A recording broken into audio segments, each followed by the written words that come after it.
Salam damai Kristus.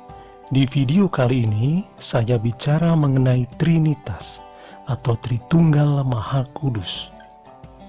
Banyak orang tidak memahami Trinitas ini. Untuk itu saya mencoba gambarkan pemahaman yang tidak mudah ini. Namun jika sudah menonton video ini Anda masih belum paham juga, jangan khawatir, karena untuk memahami Trinitas adalah sebuah proses yang panjang dalam hidup iman kita. Oke, kita mulai. Kita semua tahu bahwa Allah adalah Esa. Beberapa ayat dalam Alkitab mengatakannya, antara lain dalam Ulangan bab 6 ayat 4. Dengarlah hai orang Israel, Tuhan itu Allah kita, Tuhan itu Esa. Kemudian di Maleaki bab 2 ayat 15. Bukankah Allah yang Esa menjadikan mereka daging dan roh? Dan apakah yang dikehendaki kesatuan itu? Keturunan ilahi. Jadi jagalah dirimu, dan janganlah orang tidak setia terhadap istri dari masa mudanya. Kemudian di Markus bab 12 ayat 29, jawab Yesus, hukum yang terutama ialah, dengarlah hai orang Israel, Tuhan Allah kita, Tuhan itu Esa. Kemudian di Yohanes bab 5 ayat 44, bagaimanakah kamu dapat percaya, kamu yang menerima hormat seorang dari yang lain, dan yang tidak mencari hormat yang datang dari Allah yang Esa.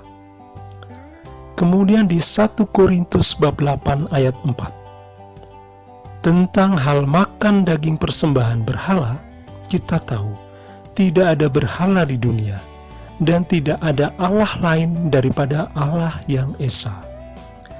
Juga pada 1 Timotius bab 1 ayat 17, hormat dan kemuliaan sampai selama-lamanya bagi Raja segala zaman, Allah yang kekal, yang tak nampak, yang Esa. Amin.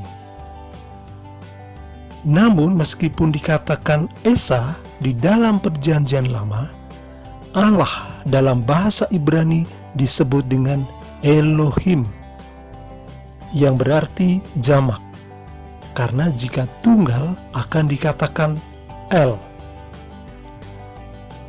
Dalam perjanjian lama telah dikatakan secara implisit bahwa Allah adalah satu hakikat tiga pribadi, yaitu pada kitab Kejadian bab 1 ayat 1-3. Pada mulanya Allah menciptakan langit dan bumi. Bumi belum berbentuk dan kosong, gelap gulita menutupi samudera raya. Dan roh Allah melayang-layang di atas permukaan air. Berfirmanlah Allah, jadilah terang. Lalu terang itu jadi. Perhatikan pada kata yang saya cetak miring. Di sini ada Allah, Roh Allah, dan Firman. Lalu bagaimana hubungan ketiga pribadi yang dapat dibedakan ini? Baik, kita sekarang masuk ke inti pembicaraan ini. Pada saat menampakkan diri kepada Musa dalam nyala api yang keluar dari semak duri, di kitab Keluaran 3 ayat 14, firman Allah kepada Musa, Akulah aku ada. Lagi firmannya, beginilah harus kau katakan kepada Bani Israel, Aku ada, telah mengutus aku kepadamu. Allah menyatakan identitasnya dengan mengatakan, Aku ada, yang berarti Dia telah ada tanpa sebab, dan yang akan selalu ada. Allah yang merupakan awal dari segala sesuatu, sumber dari segala sesuatu, maka disebut sebagai Bapa. Apa yang ada pada Bapa sebelum segala sesuatu ada adalah kesadarannya. Kesadaran tentang dirinya sendiri. Kesadaran atau pikiran Allah ini identik atau sama dengan dirinya sendiri. Kesadaran yang sempurna atau logos atau firman yang keluar dari Allah ini menghasilkan satu pribadi yang identik dengan Allah. Karena keluar dari Bapa, maka pribadi ini disebut dengan anak atau putra. Dan karena Allah tidak pernah tidak memiliki kesadaran atau sabda, maka bisa dikatakan bahwa Allah dan sabdanya atau firman-Nya ada bersama-sama sejak mulanya. Yaitu pada Yohanes 1 ayat 1. Pada mulanya adalah firman. Firman itu bersama-sama dengan Allah, dan firman itu adalah Allah. Firman inilah yang kemudian menjadi manusia untuk menggenapi janji Allah dalam penyelamatan manusia. Dikatakan di Yohanes 1 ayat 14. Firman itu telah menjadi manusia dan diam di antara kita, dan kita telah melihat kemuliaannya, yaitu kemuliaan yang diberikan kepadanya sebagai anak tunggal Bapa, penuh kasih karunia dan kebenaran. Jadi sudah ada dua pribadi Allah dalam satu hakikat atau esensi Allah. Dan karena ada dua pribadi, maka ada relasi antara dua pribadi itu. Bapa memberikan yang terbaik kepada putra, yaitu kasih yang sempurna. Dan putra memberikan yang terbaik juga kepada Bapa, yaitu kasih yang sempurna. Kasih sempurna yang keluar dari Bapa ini dan juga keluar dari putra ini menghasilkan satu pribadi ketiga yang disebut Roh Kudus. Mengapa hanya menghasilkan satu pribadi dan bukan dua pribadi? Karena kasih mempersatukan. Dan karena tidak pernah Allah tidak memiliki kasih sempurna sejak mulanya, maka dikatakan bahwa Allah adalah kasih.